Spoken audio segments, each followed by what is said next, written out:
Inscrito, vereador Cadori. Senhor presidente, caros colegas vereadores, é um projeto polêmico, com certeza. Eu normalmente não gosto de me posicionar nesse tipo de projeto, porque não vou aqui discutir o mérito. É evidente que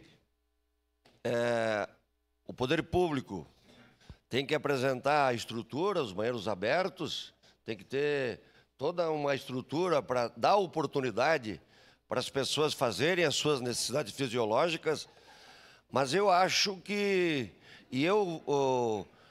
até entendo o projeto, vereador Bortola, num sentido de, é uma posição de revolta por um gesto de uma pessoa que, no meio de outras, desrespeitando as outras, faz as suas necessidades. Mas eu acho que é bem mais profunda a discussão. É questão de educação, é questão de conscientização das pessoas. Eu tenho certeza que, ao longo da minha vida, eu passei por pessoas fazendo esse ato próximo de um banheiro, próximo de uma oportunidade de fazer a necessidade num local adequado. E aí é o ponto que eu me refiro.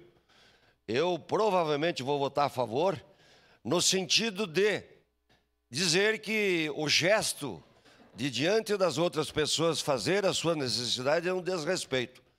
E, junto a isso, eu quero dizer que os órgãos públicos, sim, têm que oferecer as oportunidades. Mas eu acho que parte muito das pessoas. Aí na estação férrea, com certeza, se a pessoa procurar, tem algum local para ela fazer as necessidades. E não é morador de rua, na maioria das vezes.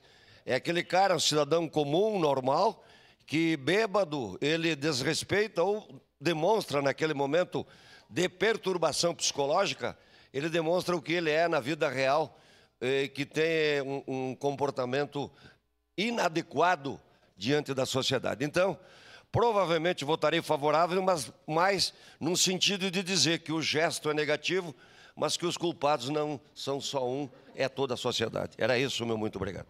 Obrigado. Solicito às vereadoras